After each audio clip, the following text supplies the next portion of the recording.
Hello students, this is Sachin sir, and in today's lecture we will begin with new lesson HCF and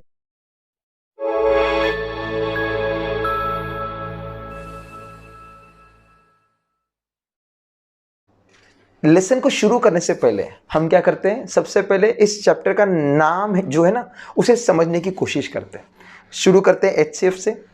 HCF को हम एक और नाम से बुलाते हैं या उसे हम कहते हैं GCD।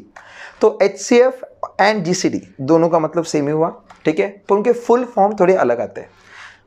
HCF का मतलब हुआ highest common factor, okay, and GCD का मतलब हुआ greatest common divisor.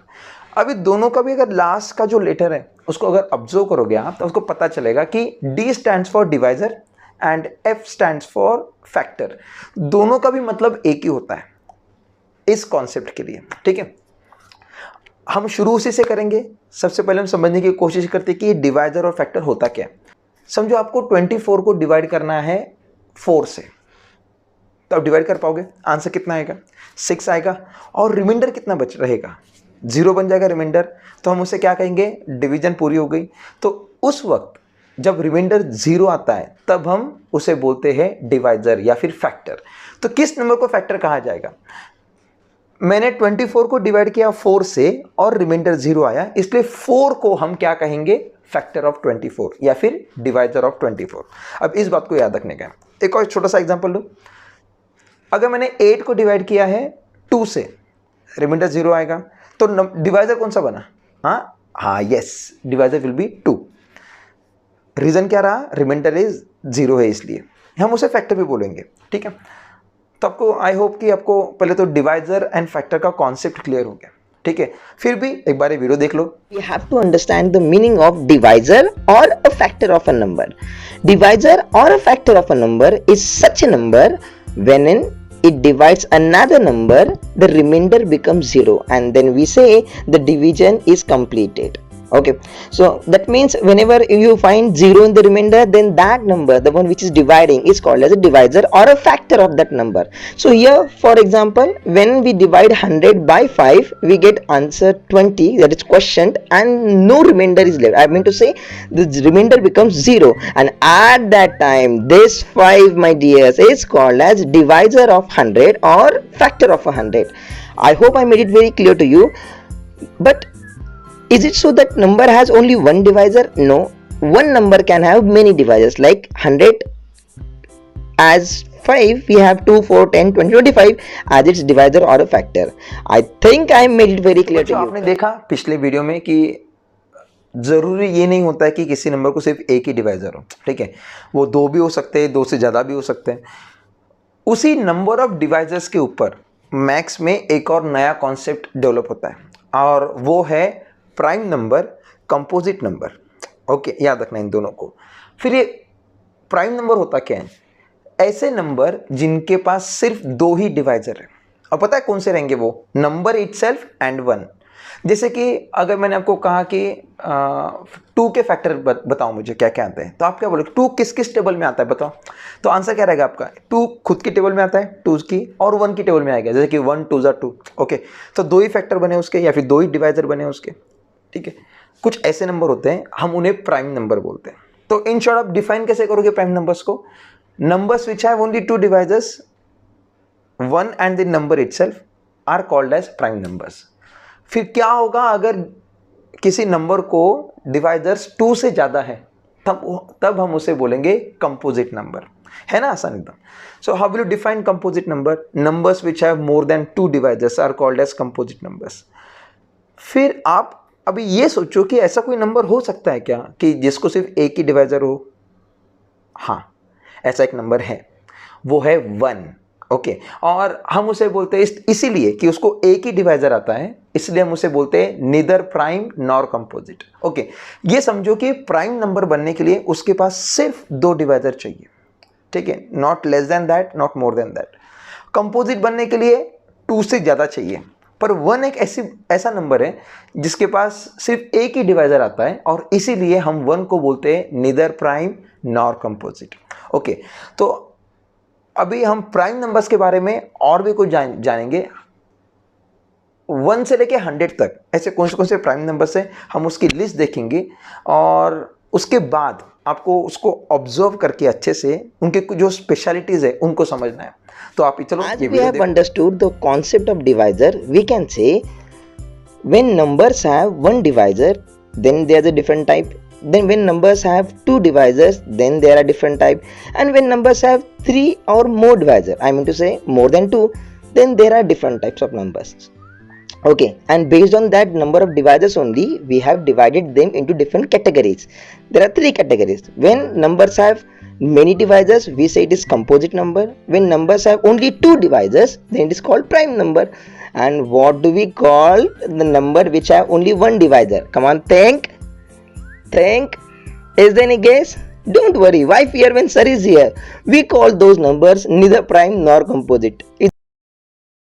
And for example, 1 is such a number which is neither prime and nor composite. So this is the concept map to understand the definition, and I hope you will learn it. So let's try to understand the definition of the prime number. Numbers which have only two divisors, that is 1 and itself, are called as prime numbers, correct? And if you remember, from 1 to 100 there are 25 prime numbers in all, and here is the list for you. I am writing all the 25 numbers on your screen, correct? If you observe these numbers, there are certain properties and certain features you can find in these prime numbers. Very first, if you observe, leaving 2, all other numbers are odd. So what does it mean? 2 is the only even prime number. And if you observe them all, as it begins with 2, we can say 2 is the smallest prime number, correct or not? Yes. So the first feature that we can see is 2 is the smallest prime number. And if you observe remaining numbers and 2, compare them, you will find 2 is the only even prime number present in the list, and all other prime numbers in the world are nothing but odd numbers, correct? Now try to observe these two numbers, 3 and 5. If you subtract them, answer will be 2. Check out this pair also, 7 and 5. Again subtract them, answer will be 2. Correct or not? Just check over here, what is the difference between 11 and 13? If you subtract them, answer will be 2. Correct? Go ahead, check between 17 and 19. If you subtract, answer will be 2. So these numbers, these prime numbers, okay, with a difference of 2, are nothing but twin prime numbers. Okay, so prime numbers with a difference of 2 are called as twin prime numbers. So in this list till now, whichever the pair you saw in the circle are nothing but the twin prime numbers. There are 3 more such pairs, and try to find out them and write your answer in the comment तो section. Students, I hope कि आपको जो prime numbers के जो features है वो समझ में आए होंगे। मैं एक और बार फिर से उनको बता देता हूं कि पूरे के पूरे प्राइम नंबर की लिस्ट में 1 से लेके 100 तक 25 प्राइम नंबर्स हैं। उसमें से जो सबसे छोटा प्राइम नंबर है वो है 2। अभी अगर आप वो 25 प्राइम नंबर्स चेक करोगे तो उसमें सिर्फ एक ही नंबर ऐसा है, या फिर आप जितने भी नंबर अवेलेबल है वर्ल्ड में, दुनिया में, ओके, मैक्स की दुनिया में, उन सब के अंदर बस 2 ही एक ऐसा नंबर है जो इवन है और प्राइम है। बाकी जितने भी प्राइम नंबर्स हैं वो सारे के सारे ऑड नंबर्स होते हैं। तो इसलिए ये स्पेशल फीचर बना उसका। तो हमें कैसे समझना है? The smallest prime number is 2, smallest even prime number is 2, okay, smallest odd prime number is 3 and smallest 2 digit prime number is 11, highest 2 digit prime number is 97। ठीक है, ऐसे कुछ फीचर्स है, उनको आपको समझने का था। अच्छा ठीक है, तो आपने उसके बाद एक और उसके अंदर खासियत देखी ट्विन प्राइम नंबर्स की, है ना, उसका टाइप था ट्विन प्राइम नंबर। आपने क्या सीखा उसके अंदर कि अगर 2 प्राइम नंबर है और उनको मैं सबट्रैक्ट करूं, ओके, और अगर उसका आंसर 2 आता है तो मैं उसे बोलूंगा ट्विन प्राइम नंबर। जैसे कि 3 and 5, ओके, दोनों के दोनों प्राइम नंबर है, अगर आपने को सबट्रैक्ट किया तो 5 - 3 आंसर आता है 2, ओके, तो इसलिए फिर 3 and 5 क्या बने? वो ट्विन प्राइम नंबर बन गए। फिर ऐसे ही आप फिर से 5 और 7 को चेक करो, 11 and 13 को चेक करो, इनमें क्या होगा? सब्ट्रैक्शन का आंसर 2 आएगा। 17 और 19 को चेक करो, ठीक है, सब्ट्रैक्शन का आंसर फिर से 2 आएगा। तो आपको क्या करना है, ऐसे जो आपको मैंने जो लिस्ट बना के बताई थी वीडियो में, ठीक है, उस लिस्ट में वो चेक करो कि 2 नंबर को सब्ट्रैक्ट करने के बाद आंसर कितना आ रहा है। अगर वो आंसर 2 आ रहा है तो आपको क्या करना है, वो जो पेयर है वो है ट्विन प्राइम नंबर की पेयर, ठीक है। तो ये कॉन्सेप्ट हो गया। अब बच्चों हमने क्या एक और इंपॉर्टेंट कॉन्सेप्ट की तरफ जा रहे हैं, उसे कहेंगे हम को प्राइम नंबर, ठीक है। अब को प्राइम नंबर के लिए सबसे पहले मैं एक एग्जांपल लेता हूं, ठीक है, तो आपको समझने में बहुत आसानी हो जाएगी। चलो हम पता करते हैं कि 10 के डिवाइजर क्या है, कितने फैक्टर थे 10 के। 10 किस किसी टेबल में आता है, 2 5 10 होता है एंड 1 10 10 होता है। इनके सिवाय उसके कुछ फैक्टर नहीं आते, है ना, 10 के। सो 10 के factor 1 and 10, okay, and then 2 and 5 for 8 now. अब 8 के फैक्टर निकालो, क्या होगा आंसर मेरा, 2 4 8 होता है, ओके, मुझे पता है। फिर 1 एंड 8, ये पहला ग्रुप रहेगा, नंबर 1 एंड द नंबर 8 से। दूसरा कौन सा, 2 4 8, उसके बावजूद वो किसी टेबल में नहीं आता है ना, तो हम रुक जाएंगे फिर वहां पे। अब क्या करो, इन दोनों के डिवाइजर्स को चेक करो, आपको क्या लगता है क्या क्या कॉमन है उनके अंदर। एक 1 कॉमन है और दूसरा 2 कॉमन है या नहीं। जब ऐसा होगा कि आपने डिवाइजर्स की लिस्ट चेक की और उसमें एक ही डिवाइजर कॉमन है, एक ही, और वो भी 1 होना चाहिए, दूसरा कोई भी नंबर नहीं, तब हम उन दो नंबर को बोलेंगे को प्राइम नंबर्स, ठीक है।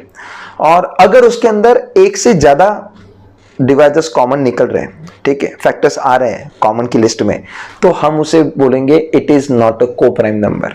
ओके, सो को प्राइम नंबर होने के लिए यह बहुत जरूरी है कि उन दो नंबर्स की डिवाइजर्स की लिस्ट में सिर्फ एक ही नंबर कॉमन हो, एक ही डिवाइजर कॉमन हो, और वो कौन सा होना चाहिए, 1।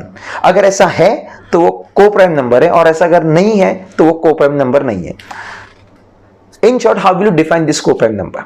को prime numbers are two numbers in which only one divisor is common, that is 1, then it is called as co-prime number. Simple definition, simple understanding, okay. अब ऐसे कुछ एग्जांपल हम लोग इस वीडियो में करने वाले, I hope you will understand them. Let's 41 and 43, try to find out remaining two. Now if you try to recollect, we have understood the concept of divisor, correct? Divisor means what? Whenever it divides another number, the remainder becomes 0. So these divisors are also called as factor of that number, correct? So using these divisors only, we will try to understand the concept of co-prime number. So what are you waiting for? Move on. Come on. Just try to figure out first of all these two examples, okay? For any number, first two divisors are 1 and number itself. So I wrote 1 and 8 and 1 and 14 for them. And if you check ahead, 8 is divisible by 2. 2 4s are 8. So second pair will be 2 and 4. For the 14 again, it divided by 2.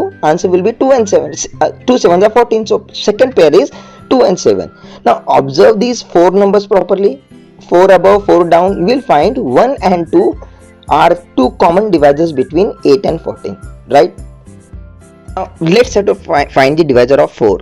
First two pair will be always 1 and 4, and 4 is divisible by 2, so that makes second pair as 2 2s are 4, correct? Now second number is 5, so again as 5 is prime number, so we have only two divisors for 5, 1 and 5. Now observe these two all. So what you find? You will find only 1 is the common divisor, and at this point when you find only 1 as a common divisor, then we say the numbers are co-prime numbers, right? And what about the upper two numbers then, 8 and 14? 8 and 14 are not co-prime number, because along with the 1 we have one more common divisor, and that is 2, and hence that makes it non-co-prime number. Okay, so I hope you understood the main theme of the co-prime numbers, right? So try to make the definition now. Numbers which have only 1 as a common divisor, only then we can say that pair is called as co-prime numbers, right? Now here we will try one more sum now. Here, state whether numbers 15 and 27 are co-prime or not. The first step is what? To find the divisors. First two pair of the divisor will be always 1 and the number itself. So I wrote 1 and 15 in the bracket, correct? Now 15 is divisible by 3 also. 3 5s are 15. So second pair will be 3 and 5. Okay. Now is there any number that divides 15? Nope. So let's move on to 27. So as we know, first pair is 1 and 27, and second pair will be 3 9s are 27. Correct. And we will stop there. Now try to understand, observe and find the common divisors. Do we have 1 and 3 as a common divisors? So as we have 3 along with the 1, so we can say 15 and 27 are non-co-prime numbers, or I not. hope you have understood the concept of co-prime number, twin prime number, prime number, divisor. Okay, this is enough for the day, but do not forget to give the test given in the description list. It's a Google form test, 10-mark test, just to check your knowledge and just to have a look how far you have understood the video and all. Don't forget to give the test. I'll be looking forward to it. See ya, take care and bye bye.